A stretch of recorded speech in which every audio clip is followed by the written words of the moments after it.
the hills like a river to nowhere.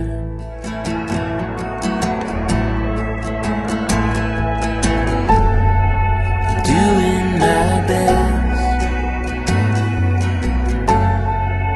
looking for rest, for a marathon mind.